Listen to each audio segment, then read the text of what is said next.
Israel पर Iran के हमले की आशंका को देखते हुए अमेरिका ने जबरदस्त तैयारी शुरू कर दी है। अमेरिकी रक्षा विभाग पेंटागन ने एहतियात के तौर पर इस इलाके में एक कैरियर स्ट्राइक ग्रुप यानी कि विमान वाहक पोत तैनात कर दिया है। इसके साथ ही फाइटर जेट स्क्वाड्रन, क्रूजर और डेस्ट्रॉयर को भी मोर्चे पर लगाया गया है। USS Abraham Lincoln aircraft carrier group को मिडिल ईस्ट के लिए भेजा गया है। इसके अलावा मिडिल ईस्ट में पहले से मौजूद USS Theodore Roosevelt carrier strike group को वापस बुलाया गया है और ये तैनाती इस बात का सबूत है कि ईरान और इजराइल के बीच जंग का खतरा किस कदर बढ़ता जा रहा है। 7 अक्टूबर 2023 को इजराइल पर हुए हमले और गाजा पर चल रही इजराइल की जवाबी कार्रवाई के बाद ये पहला मौका है जब इतने बड़े स्तर पर इलाके में फौजी लामबंदी चल रही है।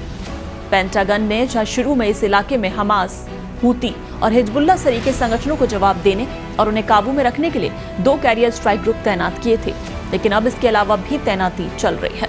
इसके अलावा अमेरिका ने मिडिल ईस्ट और भूमध्य सागर में बैलिस्टिक मिसाइल डिफेंस सिस्टम से लैस डिस्ट्रॉयर और क्रूजर भेजे हैं। 2 अमेरिकी डिस्ट्रॉयर इजराइल के खिलाफ ईरानी मिसाइल हमले को रोकने में शामिल रहे थे। पेंटागन ने यह भी साफ किया कि मिसाइल डिफेंस फोर्स को भी अलर्ट पर रखा गया है और ये फैसला इस बात का सबूत है कि अमेरिका हर हाल में इजराइल की मदद के लिए तैयार है। अमेरिका का कहना है कि वो मिडिल ईस्ट में जंग को बढ़ावा नहीं देना चाहता, लेकिन इजराइल की मदद करने के मामले में वो कमी भी नहीं करना चाहता और यही वजह है कि अमेरिका लगातार इजराइल को अपने समर्थन की बात दोहरा रहा है। उधर institute of study of war ने अपनी रिपोर्ट में ईरान के दिफा न्यूज के हवाले से उन ठिकानों का जिक्र किया है जहां ईरान हमला कर सकता है। इन ठिकानों को टारगेट कर ईरान इजराइल के डिफेंस सिस्टम को कमजोर करना चाहता है। इस लिस्ट में इजरायली सैन्य ठिकाने, सरकारी दफ्तर, रक्षा मंत्रालय, यरूशलेम में इजरायली नेसेड बिल्डिंग, 8 प्रमुख airbase, airport, gas field, power plants वगैरह शामिल हैं। ऐसा इसीलिए ताकि इन हमलों से इजराइल की कमर तोड़ दी जाए।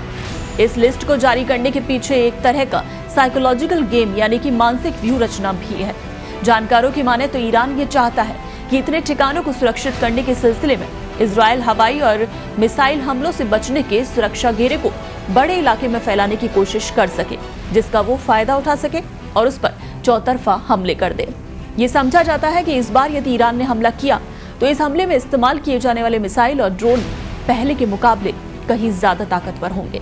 इससे पहले 13 अप्रैल को भी ईरान ने इजराइल पर मिसाइल दागे थे, लेकिन तब इजराइल के आयरन डोम सिस्टम ने ज्यादा हमलों को नाकाम कर दिया था। फिलहाल छिटपुट हवाई हमले दोनों तरफ से जारी हैं। इनमें अभी तक इजराइल रॉकेट हमलों को रोकने में सफल रहा है।